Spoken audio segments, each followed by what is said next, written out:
Okay. I don't see the appraiser. Oh, there he is, standing up. I was looking in the chairs. All right, we'll go ahead and get started with our afternoon session.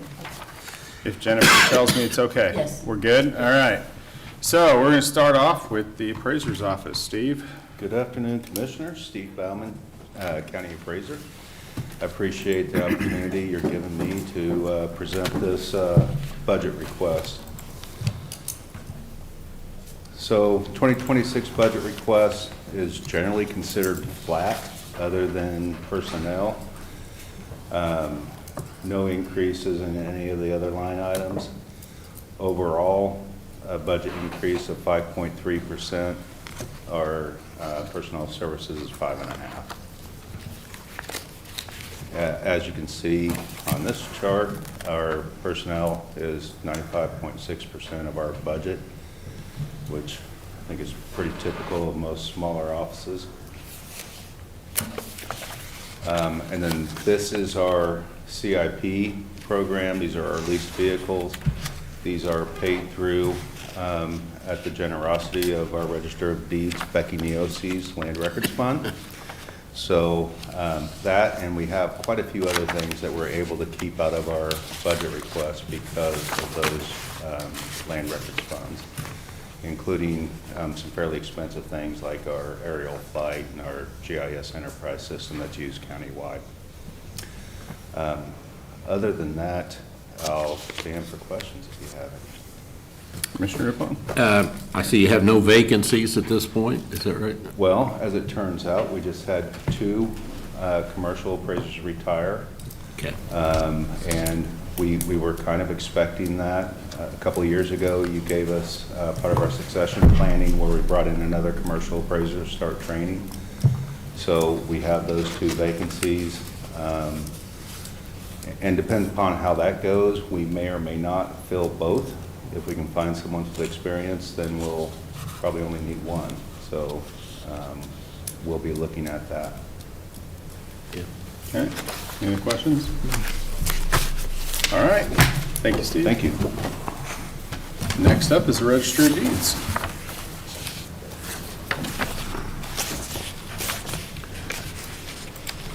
All right. Good afternoon. Becky Neosi, Register of Deeds. Okay, our mission statement, basically to serve the public and preserve our records. And we live by the golden rule to serve, treat people the way we want to be treated. And everyone who walks in our office, we try to make them feel welcome, like they're not a burden to us. So, and we do that in a fiscally responsible way.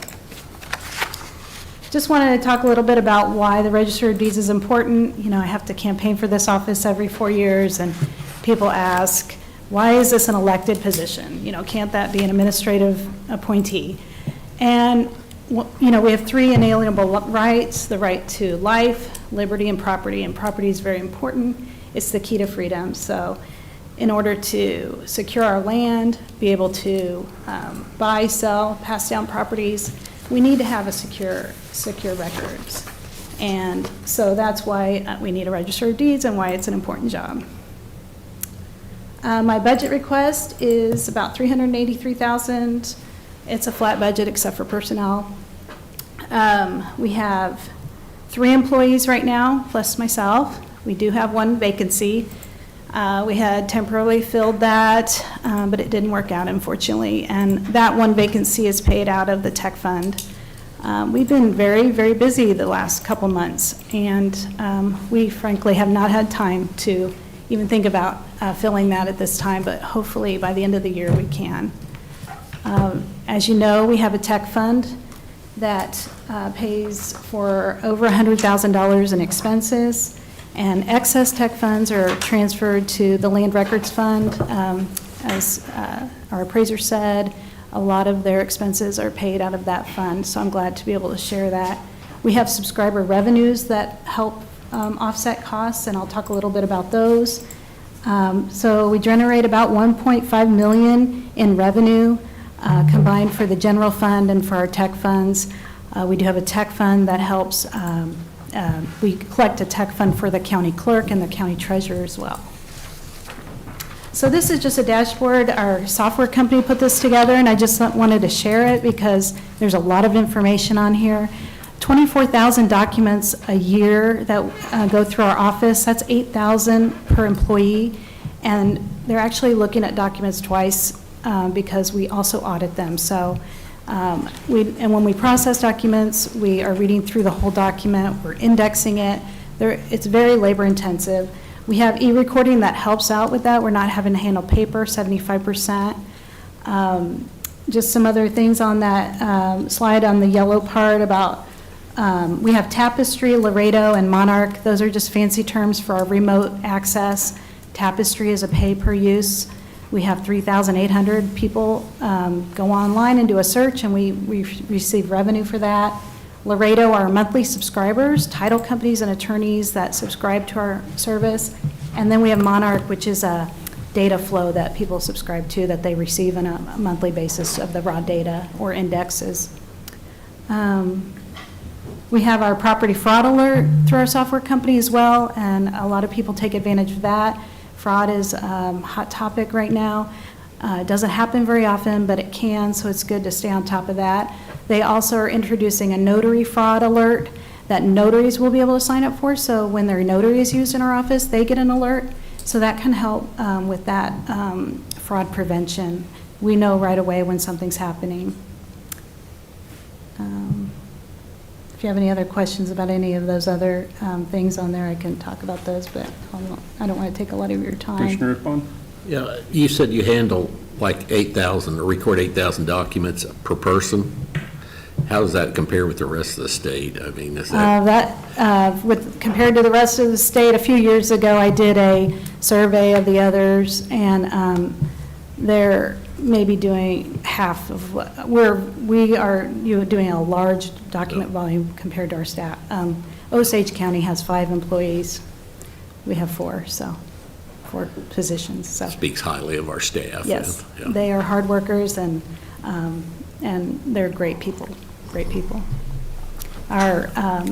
This is showing our revenues. Because we have that software, we bring in $44,000 in revenues for all those remote searching portals that we have. The software costs $38,000, and then Bastion, that's another fancy name for an offsite server, that's $21,000. It comes to $59,000 for our software. So we're only paying $15,913 per year for that. If we didn't have Bastion, which is the off-site, we would be essentially receiving the software for free. But I like the fact that all of our information is backed up in Iowa and New Jersey. Should something happen here, should the county be attacked, we have everything ready to be up and running in a couple of hours because of that program. So I feel good about that. And as you know, we have to keep our documents forever. And so we can't lose those documents. We have to have backups of those. And then on the right-hand side, that's just a pie chart breakdown of our revenues. So that is all I have, unless you have any questions for me. Any questions? That's it. Good. All right, thank you. Thank you. Okay. This next one might take a little bit longer. Kurt, for Public Works.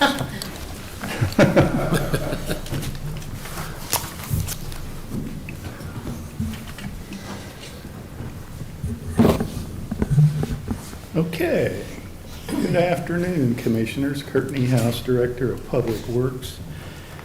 I have probably 6 or 7 slides here, and we'll go through them pretty quickly.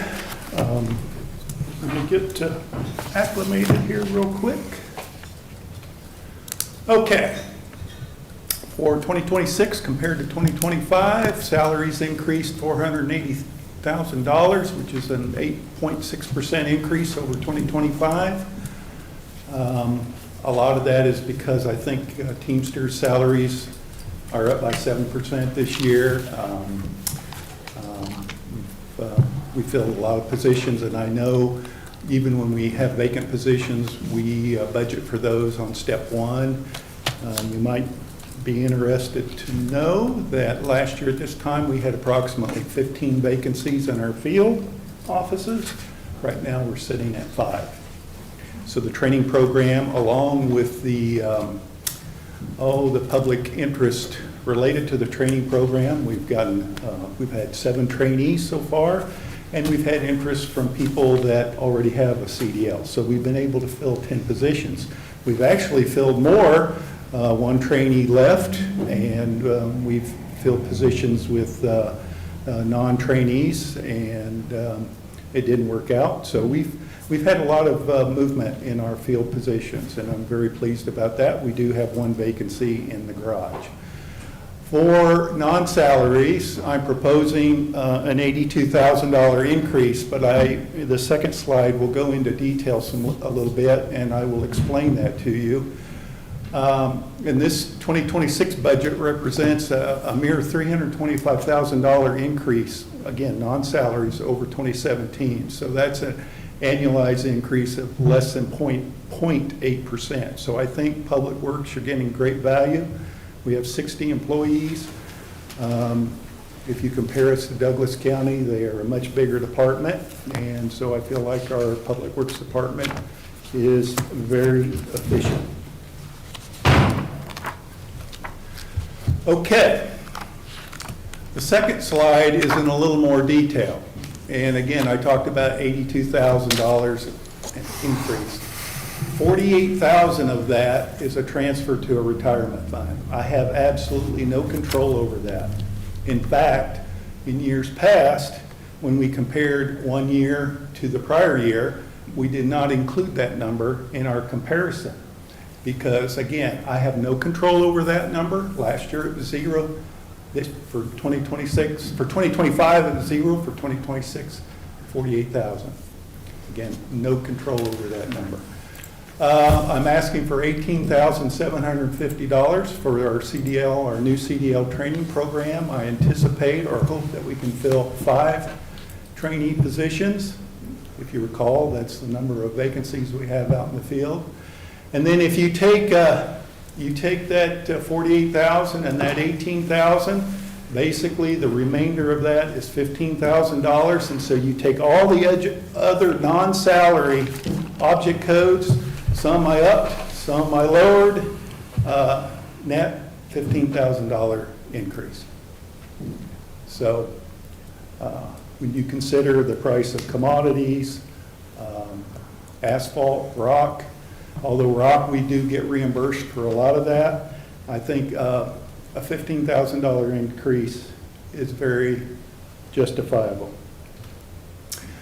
For 2026, we want to buy a dump truck. We're to the point where we want to buy a dump truck every year. We have a number of dump trucks out there, and they get heavy use. They're our primary road maintenance vehicle, road and bridge. So we want to get in the habit of buying 1 per year. We're going to buy a cab and chassis when we're going to put on a special tool bed on that. That'll be for one of the supervisors, the road supervisors, and then we're going to expend approximately $435,000 on a new paint truck. If you think about our core business, it is to basically maintain roads. So we fill potholes. During the winter, we do snow and ice removal. And during the summer, we run large patches to improve the ride. We do chip seals, we do mill and inlays. And one of the important functions of Public Works is to provide centerline striping and, where appropriate, edge striping. We provide this service to some of the more urbanized townships. What I like to think about the paint truck is if we relied on a third party for that, who knows when that work would be done. What we like to do is once an improvement is complete, we like to get on there and get those stripes down for public safety. So we intend to expend a net cost of $754,000. The net cost comes from, we sell the old equipment through Purple Wave. We found that we get very good prices through Purple Wave. Of that $754,300, we'd like to budget through capital outlay as we've done historically, and the remainder will come out of our special machinery fund. Road projects, this is 2026 to 2030. Obviously, we've got Auburn Road going right now. It is moving along very well. The roundabout to the school is open. They are now working on the roundabout at the intersection of 29th and Auburn, and they're kind of moving north to connect with K4.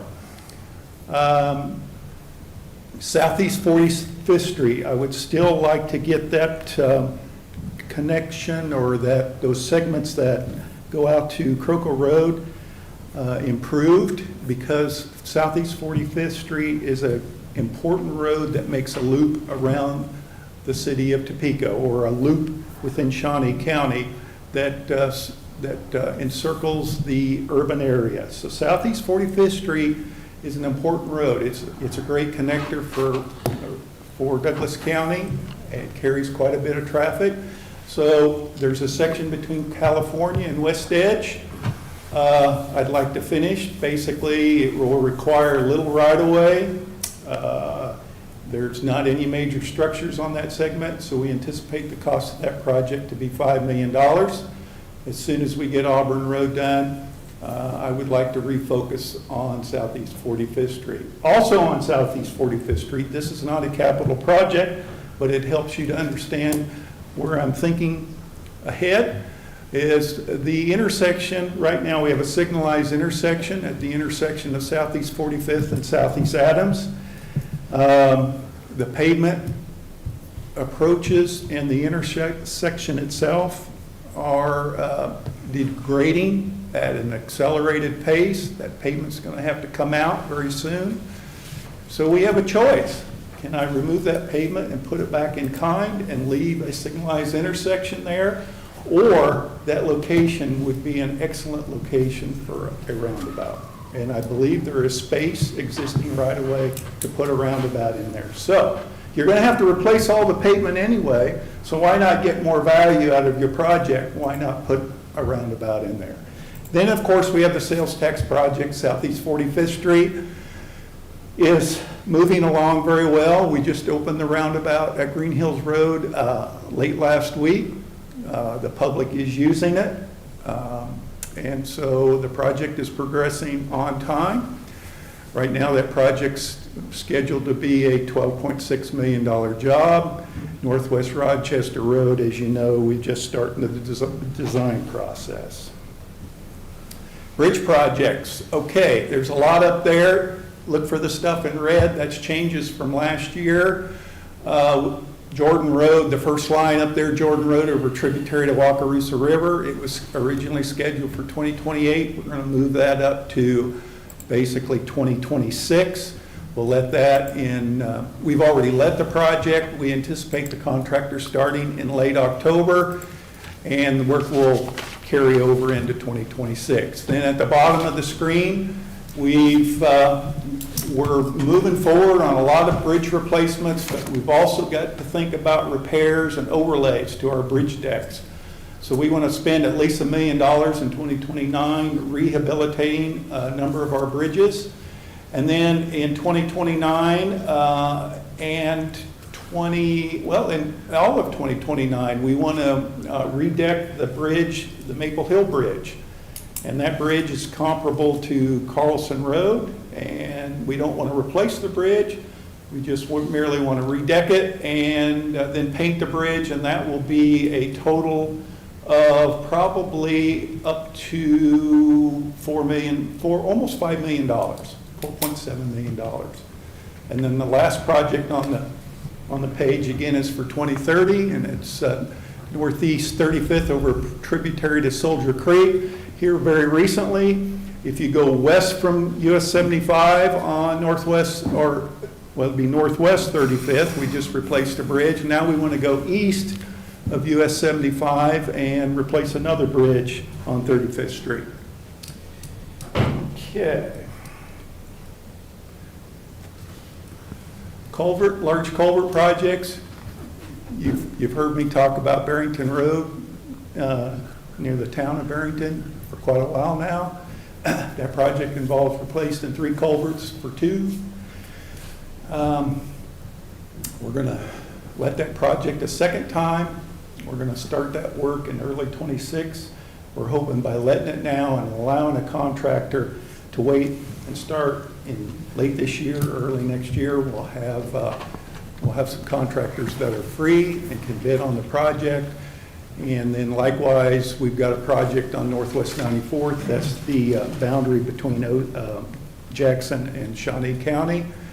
That will be a shared project with Jackson County, but based on the assessed value of the property in Shawnee County versus Jackson County, we will pay the vast majority of that project cost. And so, lastly, contract maintenance projects. Croco Road, as you know, we're presently under construction is Croco Road just south of the I-470 bridge, the Turnpike's I-470 bridge. We've got another segment north of the I-70 bridge, the southbound lanes that we need to do the same pavement replacement. It's not in quite as bad a shape as the pavement south of I-470, but at some point in the near future, we're going to have to address that pavement.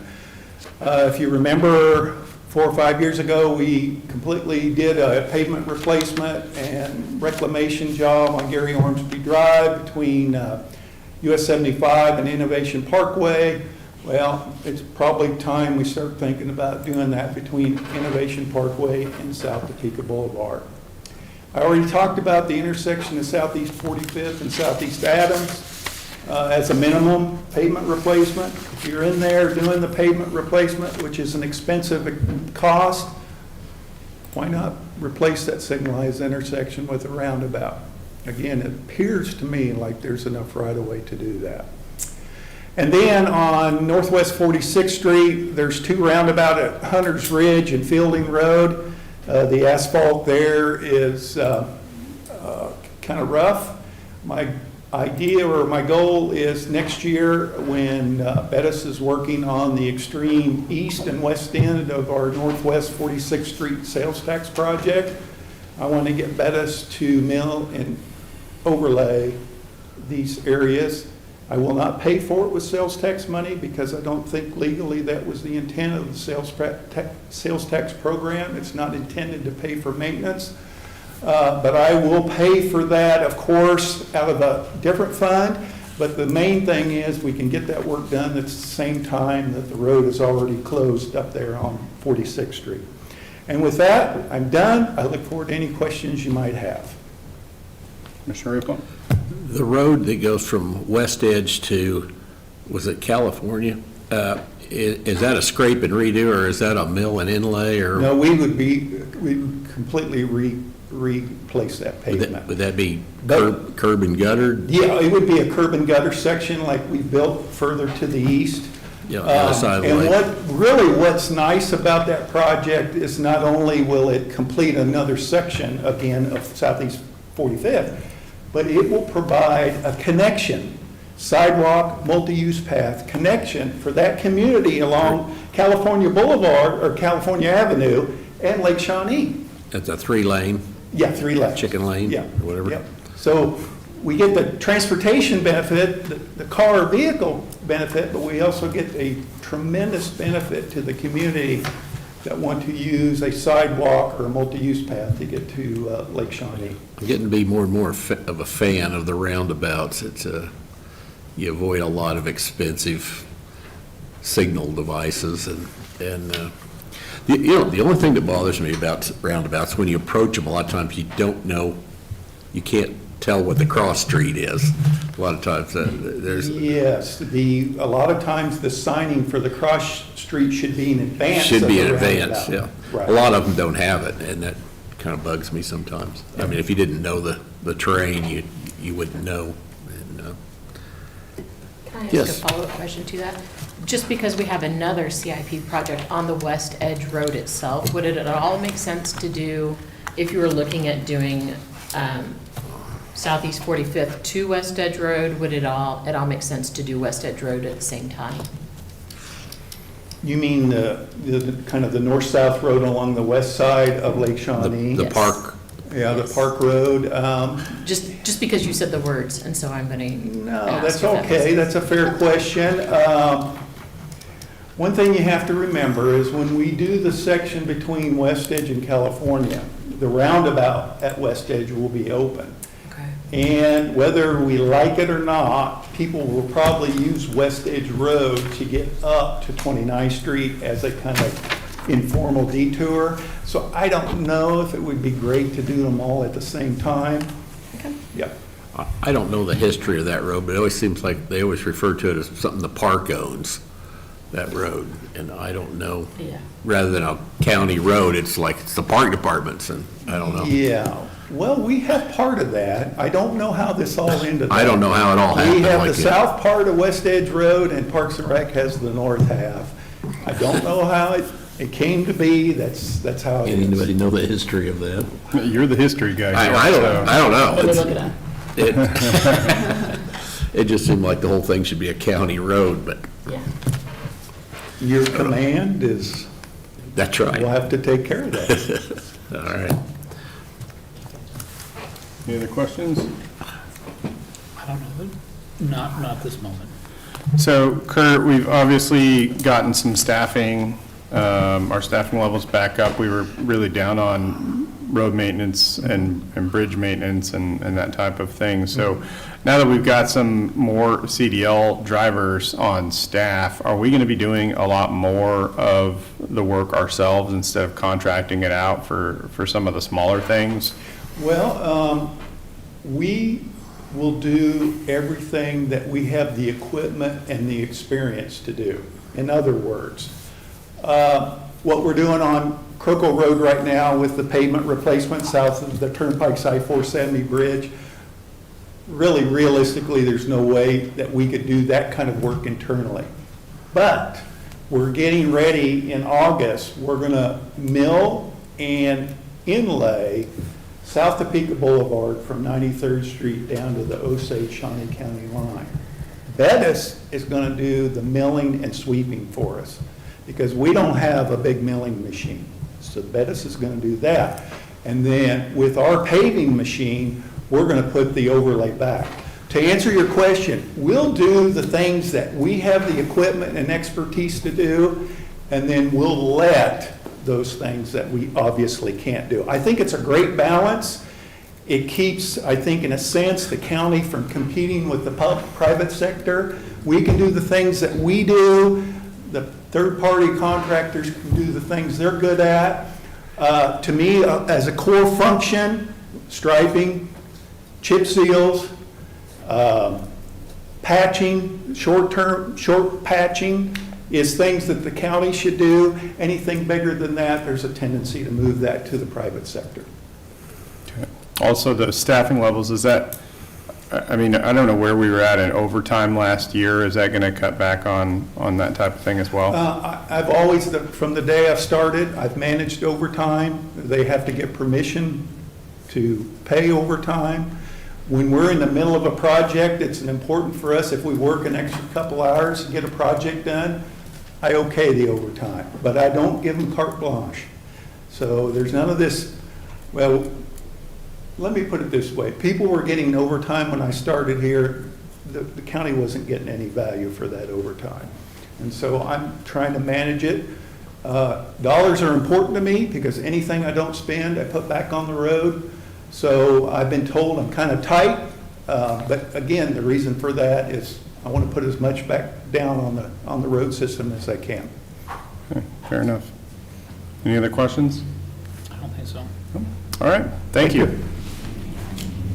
Okay, next up is the weed department.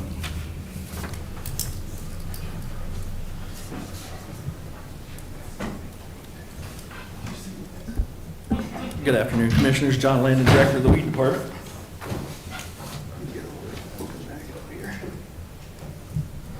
All right, so I'm going to take a little time today. I realize that probably through everything here that I never really kind of explained the cost share program and how it worked and all the essentials to it. And so I want to take a little bit of time in the front part of this to kind of go through it with you guys, show you how it works, show you what some of those numbers mean, and then we'll touch a little bit on the budget. So first of all, our mission statement's pretty easy: take care of noxious weeds throughout Shawnee County. We're governed by the Kansas Noxious Weed Law, directed by the Board of County Commissioners and led by myself, the weed director. We focus on education, enforcement, and control.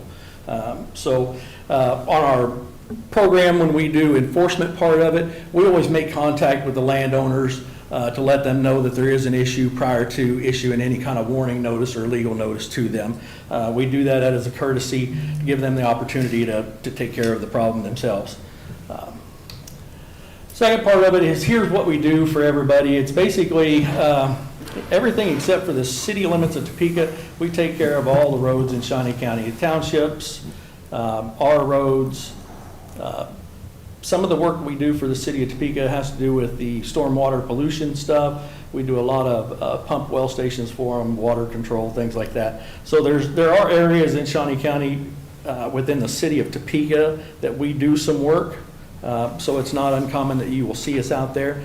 The dye that you see on medians and things like that, that is not us doing that. That's the city crews. They purchase dye from us. And so the weed control on the medians is taken care of by the city. So when you think about it in perspective, we take care of all the levee system across Shawnee County, starting here in the city of Topeka and go all the way to about 2 miles in Pottawatomie County. For the first time in probably several years, effective in June, we were actually fully staffed.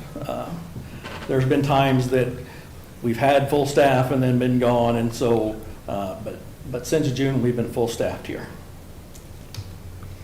Department challenges, things that always affects the other in this. So wind, rain, drought, fluctuating herbicide prices, KDA approved herbicides, label restrictions, the cost share prices, number of customers per year, budgeting, customer revenues, applicator revenues, and the big one that I'm looking at this year is the addition of 5 new noxious weeds. I have no earthly idea what direction Kansas Department of Ag is going to go with this.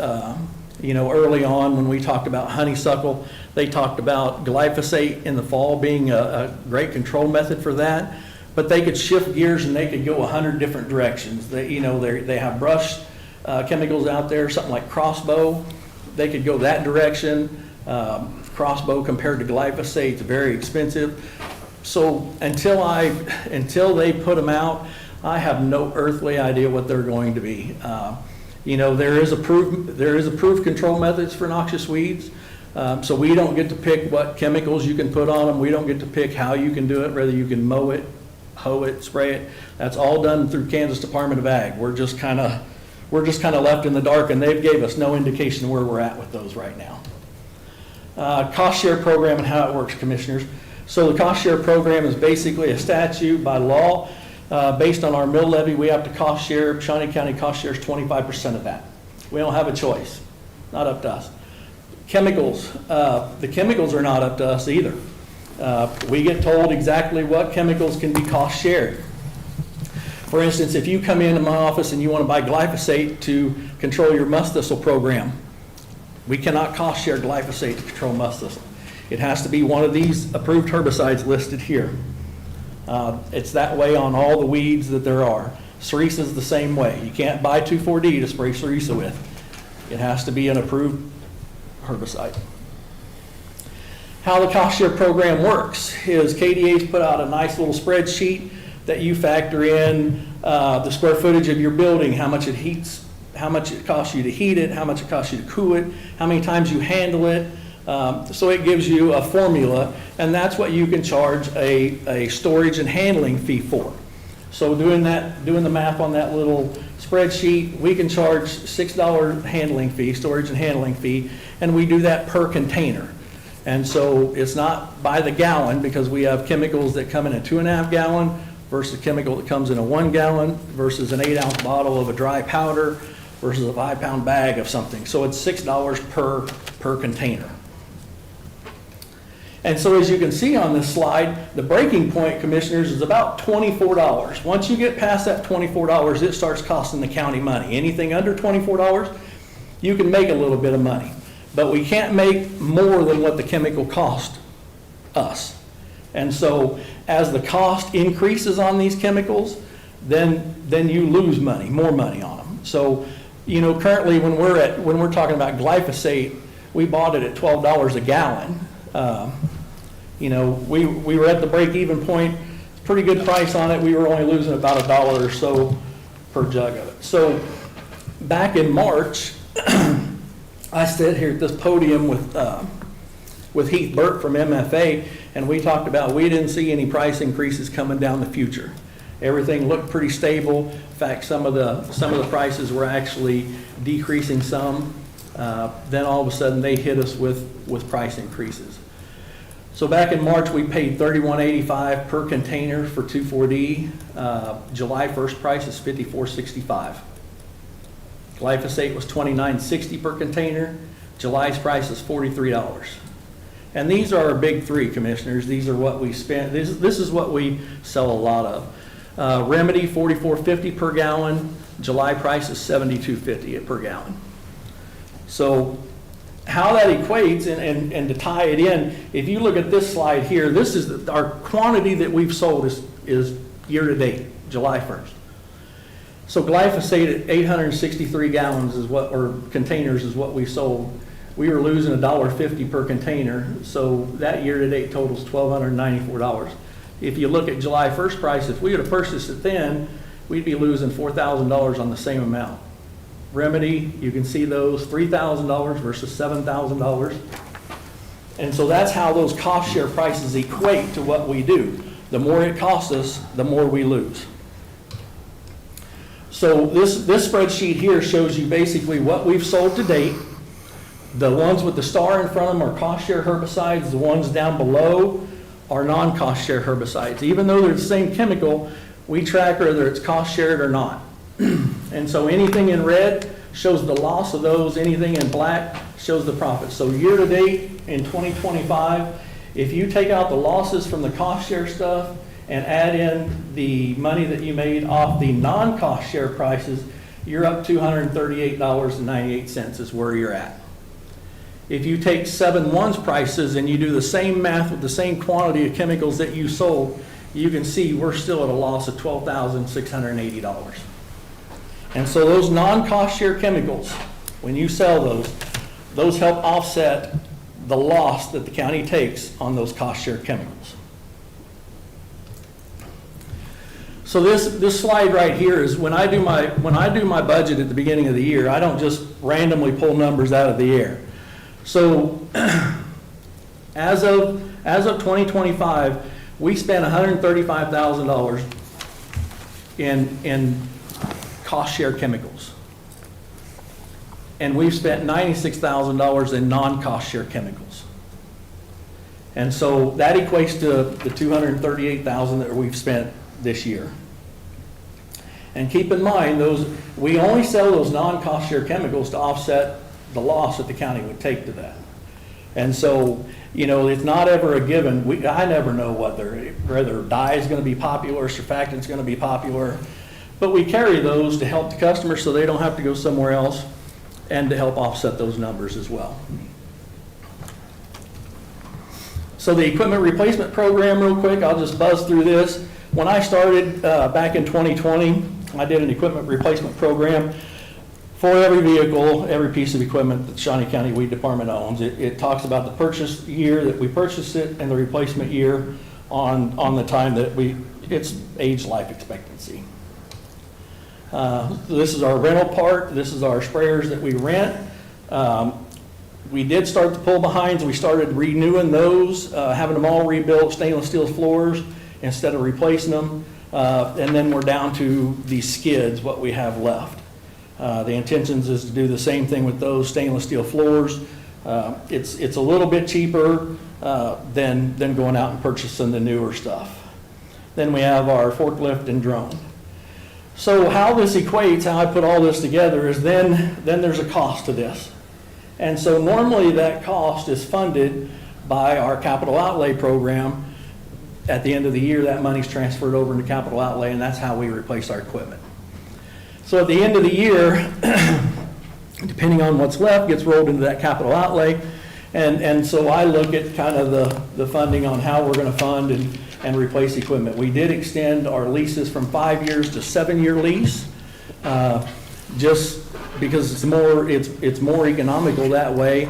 Instead of replacing 5-year-old trucks that had 25, 30,000 miles on them, we're going to extend it out a little bit. And so if you was to just replace the leases, the gators, and the roadside sprayers, you would need to transfer over to that fund $100,000 every year.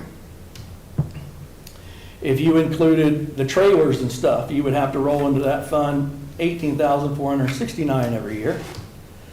And for the forklift that was done on a 15-year program, that's $10,125. So every year to fund this whole program, you would have to transfer over $121,500 into this fund at the end of the year to be able to sustain this program.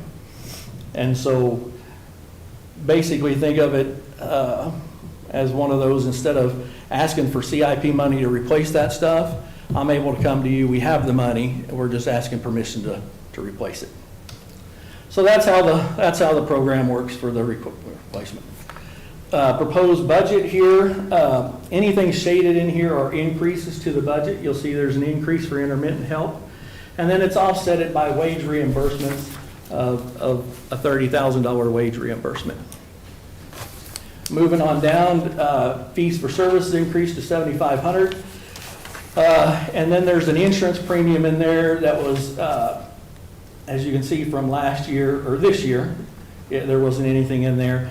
I was confused on that part. I know I thought it was included when they took the insurance away from our department, but it was a specialized insurance, so that was added back into our department. That's the reason why there was nothing budgeted for 25. And so it's put back in for 26. Increased the chemical cost line items from 150 to 230. Signage stuff, vehicle equipment supplies, and then your material reimbursement is showing the offset of $211,000, and then a reimbursement of $50,000 in equipment, for a grand total of, and then the $64,000 budgeted into the interfund transfer, the capital outlay program. Grand total of $448,454. Equates to about a 5.5% increase to the overall budget. Moving to the capital improvement program, commissioners, this has been in there since 23 when I brought it before you. It's just, we've outgrown our building a little bit. They've been gracious enough to give us that north building, a little space over there in the north building to occupy. And so I just left it in here as till 27 rolls around, and then we can determine what we're going to do. So with that, I will be happy to answer any questions you might have. Questions for John? Commissioner Cook? All right, John, so your budget request on the spreadsheet is $448,454. With your presentation about the weeds and the chemicals and the cost, is that your budget request, or are you asking for something different? I mean, you just did your presentation here on your cost breakdown. Mm-hmm. So is that your request of 484 or 448, or do you have something bigger or lower? I mean, the job of the commissioners is, your job is to make a presentation on what you think is a reasonable budget. And we may say, yes, we agree, or we may say, no, we don't think so. But I can 1,000% guarantee you, we're not going to give you more money than what you asked for. You may not get everything you asked for, but I will 1,000% guarantee you, you will not get more than what you asked for. So, am I setting you up to fail?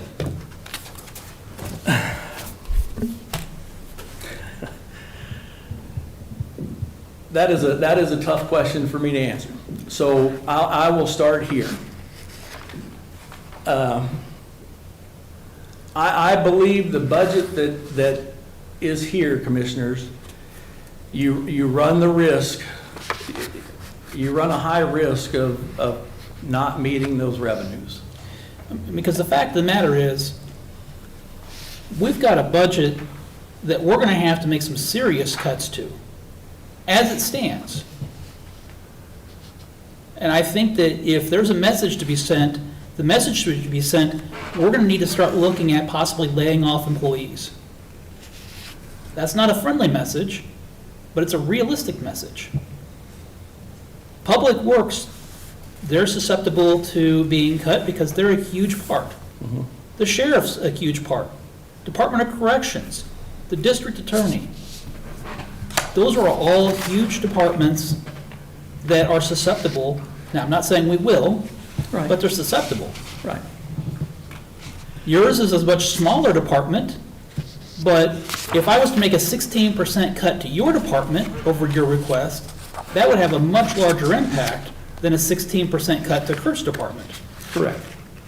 I think, Commissioners, the tough part is if I was looking at this budget and it showed revenues and reimbursements more to the fact of, say, in the 170s, when you start calculating 25% loss from the state that's mandated, and 25% off of 230 is 172, I think that's more realistic. And it's conservative, but leaves the option to where I won't be standing at this podium at the end of the year telling you that we didn't meet those reimbursements and I need money. Now, I will tell you that I've had Jennifer working up a spreadsheet of who's had money left over year after year. And if departments have had money left over year after year, even if it's going into equipment fund, they should be prepared to see some cuts. So, are you having chemicals that are left over year after year? There have been chemicals that's left over year after year, yes. Okay, so then are you purchasing too much chemical? It's possible purchasing too much, but when you look at the back history of what we've done budget-wise and sold, we've ordered similar amounts close to it, and the sales weren't there. Part of that slide is, Commissioners, we're sitting at June. June is typically our best month that we've ever had over the last 5 years' history. May and June is normally our busiest months and best months. And revenues have been in the 60s and 70s. This year. Now, this June's been a bit wetter, though. This year, our revenues are $43,000 for the month of June. And they only get worse July and August as the temperature increases. And so, is that something predictable? No. I don't know how we get, I don't know how we get closer. And so, I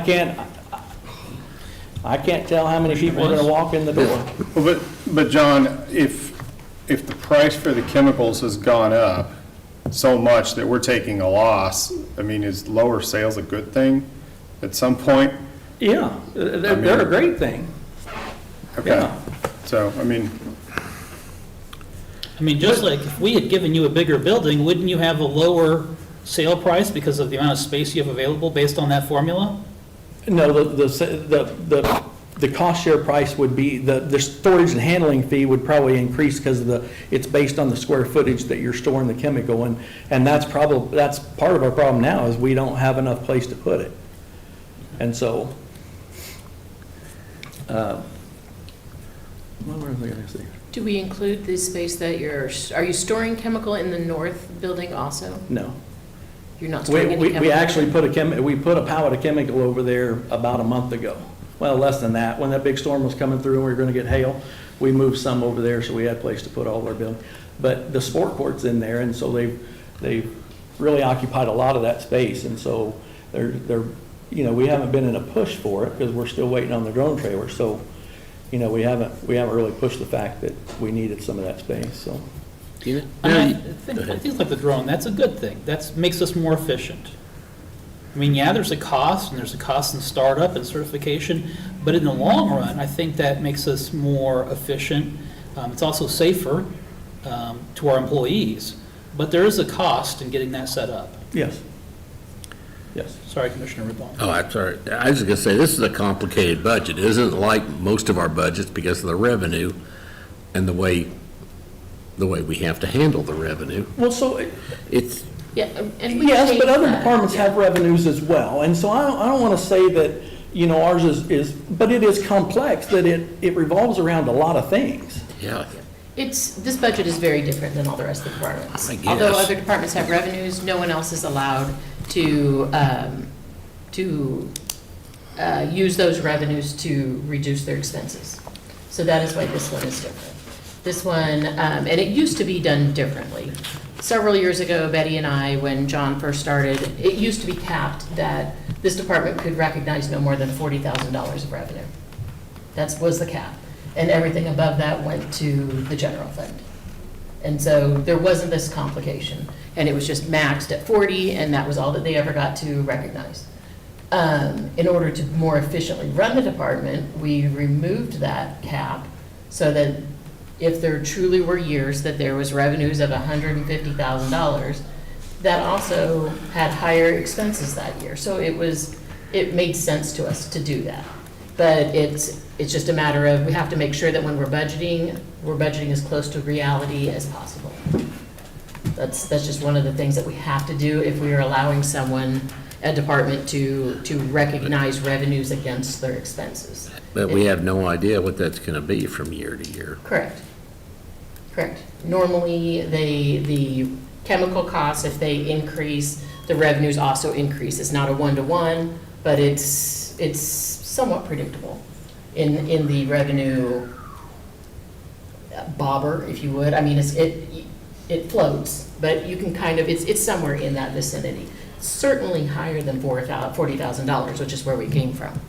Sean, do you have to purchase all your chemicals for the year in advance, or you can That's purchase what it as you go? actually, thank you, because that's what I was going to say. So commissioners know I don't have to purchase all, I mean, I can purchase throughout the year as we use it. And with this budget, I think that's probably the direction we're going to have to go, just simply because my fear is going to be meeting those revenue numbers. The downfall to that is if you take this year, for instance, in March, we were at $12 a gallon, and if I didn't purchase them all there, then now we're at 27. And so then that cost goes up. We don't get the discount for the volume, the large volume, you know, of 4,000 gallons that we're doing. So I don't have to. And as a compromise, that's probably the direction we're going to have to go to try to better align these numbers and give us a better quantity of what we're selling versus what we're bringing in. But it's kind of a double-edged sword, because then you're going to pay more. And so that's the tough part of trying to balance this out, of the less of two evils.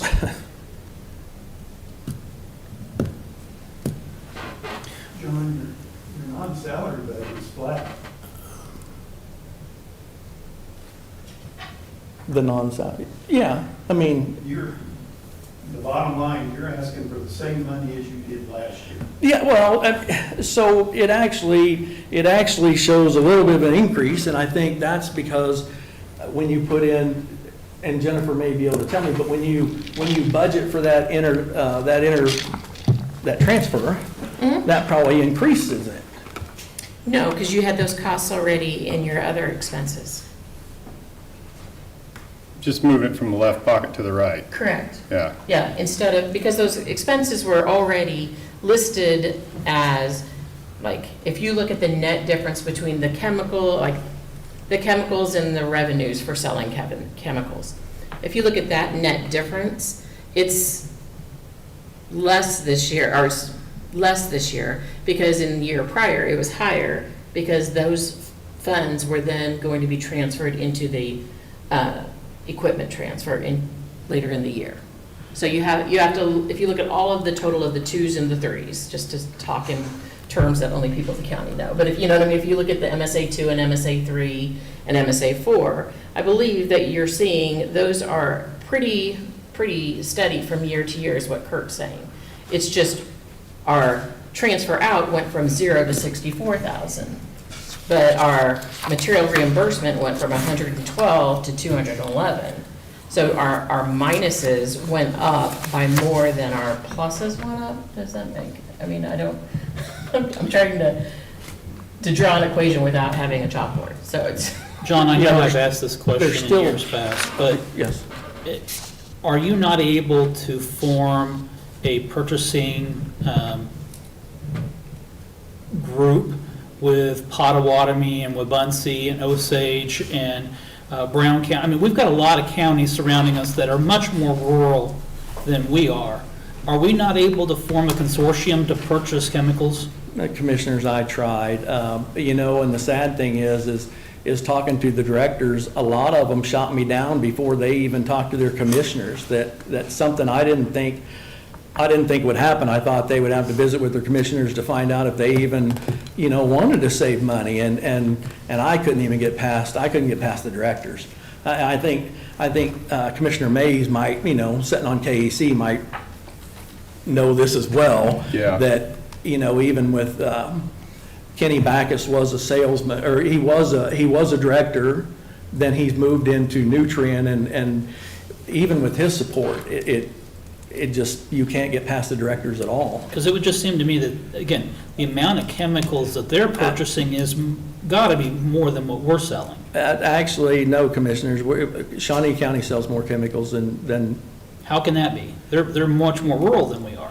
yeah, but they're rural, and I think that's it, is when you take out things like, you can't. Cropland doesn't have cerise on it typically. Yeah, right? you can't buy glyphosate to go treat the weeds in a cornfield. It's not allowed. It's only in pasture. And so, and typically Johnson grass is not everywhere except along the edge of the farm fields. And so, even over at Douglas County, before I come over here, we thought selling 1,700 gallons worth of chemical was a great deal. And I come over here and my God, I sell 4,000 gallons of glyphosate a year, 4,000 gallons of 2,4-D a year. I mean, it's crazy. But kudos to our residents for actually the initiative to get out and do it. Is that because we have more people living out in the county? It just- I think it's more people. I think it's a combination of several things. I think it's more people. I think that they actually care and want to do it. I think, we're more of an urban setting than what we are a ag setting. And so I think a lot of things contribute into that.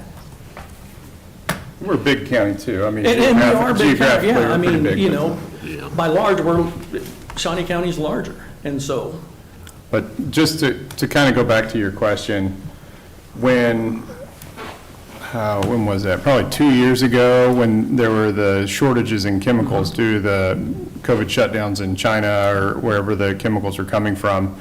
I had reached out, and you had reached out to several other counties to see if they wanted to partner. I even approached the legislature to see if we could do something on like a state contract where the state purchases the chemical for the entire state or for regions, and we would buy it direct from them at their pricing. And there was no interest from anyone. I mean, a couple of people said, well, that's an intriguing idea, and then that was about it. yeah, but that So- was it. But, it's more than intriguing, because when you think about the quantities as a cooperative that you could buy and the discount that you would get at it, if you could just get them to participate, my gosh, we could be buying semi-truckloads of chemical, dirt cheap, but There's no state contracts. there is state contracts, but the funny thing is, we're getting a better pricing without the state contract than what we're getting with the state contract, so. so we're doing something right. Yeah. All right, so John, I come back to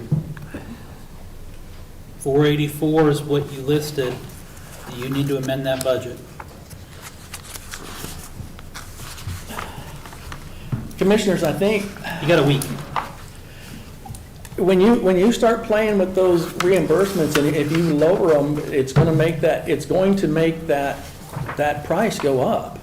If you lower the reimbursement numbers to where I'd be more comfortable, from 211 to 170, your budget price is going to increase. It'll go from 480 to 4 to, without a calculator in front of me, I couldn't tell you what It it'd would be. go from 448 to about 488. Yes. Okay, just ask the math lady, because she can tell you. So, Yeah, and that's the downfall. What do you do when you try to be conservative and try to protect us from asking for money at the end of the year? But that drives the price up. If you need to amend the budget, you have 1 week. Okay. That's what we've been telling everybody else. Actually, a couple days, because we have to have it final and with you guys in 1 week. All right, so you got 2 days. 2 days. 2 days. Sorry. I work well under pressure. Our office needs to sleep at some point. Yes, a couple days. I just, okay. All right, thank you. Thank you, commissioners. Next up, solid waste. Man, that's a complicated budget. Awfully complicated. Thank you, State of Kansas. Good afternoon, Commissioners. Bill Sutton, Shawnee County Solid Waste Department Director. Thank you for allowing me to present my proposed 2026 budget. Starting off with, I'd just like to indicate my current customer count. As you can see, throughout the years, 5-year span, we have grown significantly with our customer base, and this is my residential customers. Over there to the left, you can see my recycling customers, but bread and butter is definitely my residential customers. And I mention this for the simple fact that these customers feed my operating revenue. And as most people are well aware, the Shawnee County Solid Waste Department is 100% user fee funded with no tax dollars used. So the money that I use to operate is just basically my revenues. And this year alone, we are on forecast for $19.8 million. And anything that I do not use for my operating funds goes, or operating budget goes into the solid waste fund that I currently have. All right, so for my budget this year, I am looking at $18,982,615.50, and that is approximately a 10.6% raise or increase over last year's budget. The old saying, if you want to make money, you got to spend some money. And my 5-year capital plan this year, you see what am I spending, and kind of go in ebbs and flows with my budget, and this is kind of a moderately high year. So my CIP is looking a little bit underneath 1.6, 2 rear loaders, 3 front loaders, 2 roll-off trucks. We're putting in a shop truck in there, and the purpose of that shop truck is the truck that I use to run around with my tires. It's a 2008.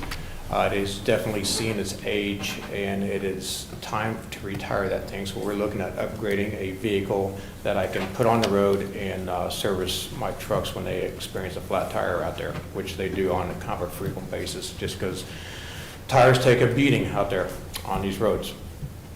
No shade to Kurt, because he provides me some really good roads out there.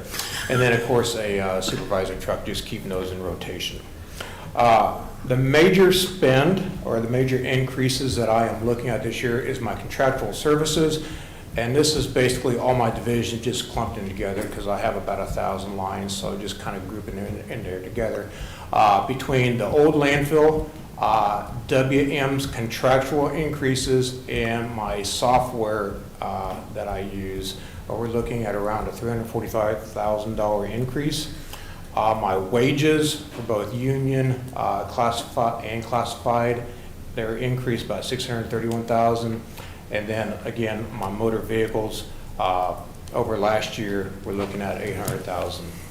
So that being said, that is my budget. Again, I thank you for your audience, and I hesitantly stand by for questions.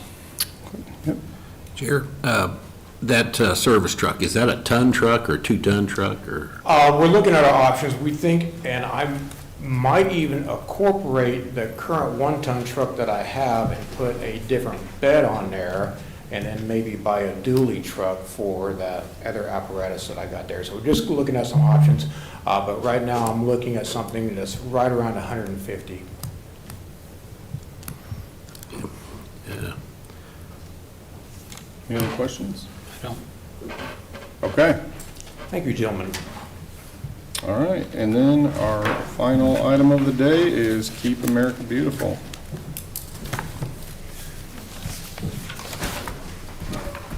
I couldn't find any paperwork or anything in my notebook on Good there. afternoon, Commissioners. It's under the allocations. I don't know if you guys have copies of these or not. I have some to If hand you've out. got a couple Yeah, of. I could use one. I couldn't find it in my book. I don't, Thank you.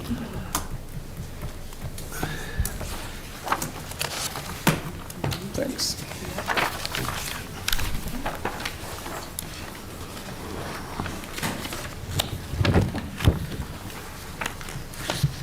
Again, thank you for letting me join as the presentation here to kind of share what we're kind of doing. Again, my name is Brittany Laughlin, if you don't know. I'm director here at Keep America Beautiful. And then the flyers I just gave to you are just the screenshots of this presentation. The first one that I have is kind of a snapshot from March of this year to June of this year. And it kind of highlights, that's kind of our big time of the year to celebrate, as it's in lieu of Earth Day. But we're happy to share that this year we have participated in more events around the community and in Shawnee County as a whole. Just kind of highlighting some big events here was the Omni Circle cleanup at Central Park. And then also Silver Lake getting involved with their library over there and doing educational events, along with the community cleanup and a luncheon. We helped with bags for Share Fest, and then another educational event that was new this year, which was how to recycle just about everything, which was great attended. It was a great way to partner with Shawnee County and kind of get the knowledge out there of how to properly recycle things, or if you can't, how to properly dispose of. And then also we attended the 3rd annual Together Topeka Riverbank cleanup this year with the Friends of the Claw, so we are really excited to see the amount of trash picked up as well. And then just different various community cleanup events as well.